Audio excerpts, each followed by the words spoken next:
before their radiant armor ever touched the soil of Earthrealm. The angelic hosts, commanded by Archangel Kras, resided in the detached and unblemished heights of the Sky Realm.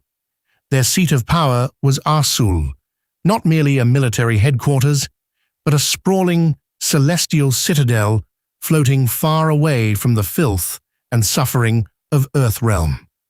The eventual descent of Kras into the terrestrial plane was not an act of spontaneous divine grace. Instead, it was the culmination of a highly calculated, twisted chain of events. The angels did not simply choose to step into the fray, they were meticulously dragged into it. The true mastermind behind this celestial mobilization was none other than Kras's eternal nemesis, the archdemon Exal. A sovereign of psychological warfare and insidious manipulation, Exal knew that striking Arsul directly was a fool's errand. Instead, he orchestrated a web of deceit down in Earthrealm, a corruption so profound and blasphemous that Kras was left with no choice but to discover. Ironically, it was the archdemon himself who rolled out the blood-soaked carpet for the angels, manipulating the hosts of the Sky Realm into abandoning their flawless sanctuary to bleed in the mud of this war-torn world.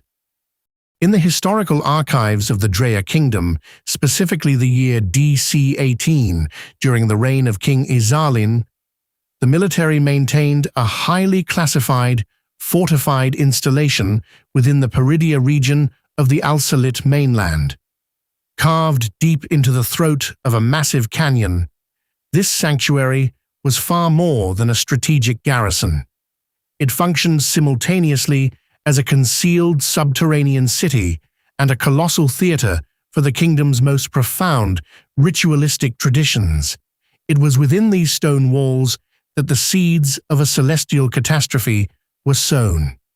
Certain sects of Drea ritualists began to push the boundaries of their spiritual exploration, projecting their consciousness into uncharted, overlapping dimensions. However, this metaphysical expedition was flawed. Their astral intrusion created a subtle yet profound tear, an unintended cosmic leak across the veil of Earthrealm. This resonant anomaly did not go unnoticed in the dark. It immediately caught the predatory attention of Oracle Tropol, an exceptionally cunning entity and the trusted right hand of Archdemon Exal. The Drea ritualists, believing themselves to be solitary voyagers in the spiritual void, were entirely oblivious to their fatal misstep. In their blind exploration, they had unknowingly marched up to the gates of damnation, effectively knocking on the door of a deeply insidious architect of ruin. Recognizing the immense strategic magnitude of this cosmic anomaly, Oracle Tropol did not act on primal impulse. Instead, he immediately relayed the intelligence to his master. Archdemon Exal's subsequent directive was a masterclass in calculated malice. The Oracle was strictly forbidden from disrupting the ongoing spiritual expedition.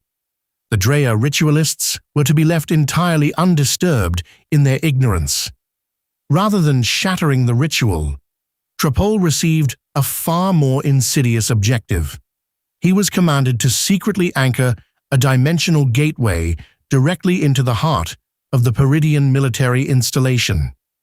Because the Drea Kingdom's own mystics had already achieved the arduous phase of initial contact and metaphysical awareness, the most difficult barrier had fallen. With the cosmic threshold already compromised by the mortals, tearing the required rift was a trivial task for the Oracle. The ritualists had not merely knocked on the abyss, they had unknowingly left the gates of their own realm wide open. Even before his descent, Archangel Kras, the sovereign of Arsul, had begun to exhibit deeply unsettling behavioral shifts.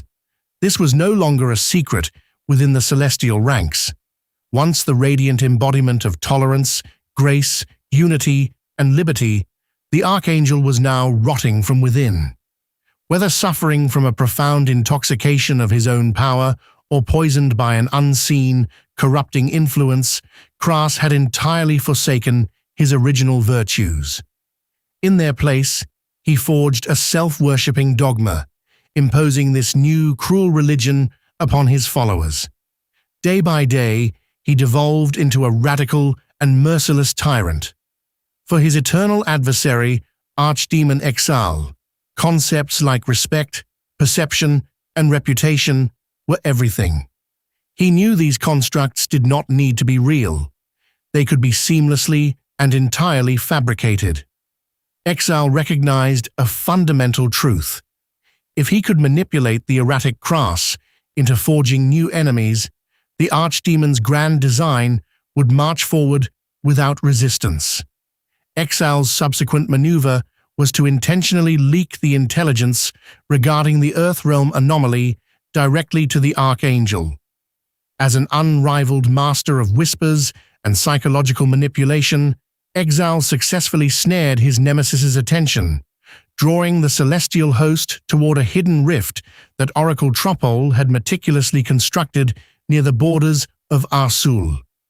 In the year DC-20, Cras and his radiant legions stepped through the gateway, materializing with divine fury inside the Drea Kingdom's military installation within the Peridia region. However, they were greeted by nothing but hollow silence. There was no one left to receive their wrath. The greatest plague upon the Peridian garrison had never been demons or cosmic anomalies. It was the relentless, exhausting raids of the indigenous Amaru tribes. Recognizing the strategic futility of holding the canyon against such endless attrition, King Izaline of the Drea Kingdom had already issued a decree to abandon the sanctuary. The complete evacuation of the base had been executed a full year earlier, in DC-19. Cras had brought his celestial army to conquer a ghost town. Following their hollow arrival at the abandoned Peridian garrison, Cras and his celestial host initiated a widespread campaign of dialogue with the diverse races of Earthrealm. A facade of unity and mutual understanding was carefully cultivated across the realm, largely spearheaded by the diplomatic and tireless efforts of Angel Elian. However, beneath this veneer of cosmic goodwill lay a deeply sinister agenda.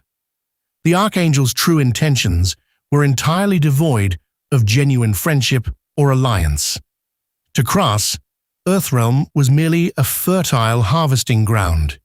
He sought only to subjugate mortal minds, expanding the flock of worshippers for his self-serving, fabricated religion. The reception among the earthly factions varied drastically. While the vast majority of the mortal races remained cautiously neutral, viewing the winged entities with inherent suspicion, certain fractured groups succumbed entirely, devolving into rabid, fanatical zealots of the Archangel.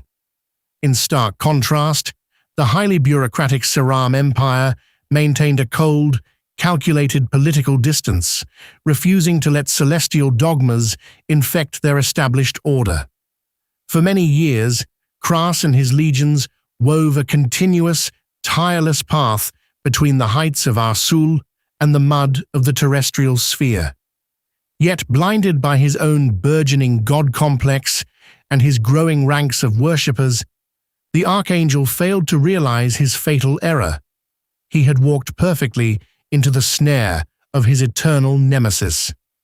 While Cras played the divine savior in a foreign realm, Archdemon Exal's unseen machinations were already set in motion.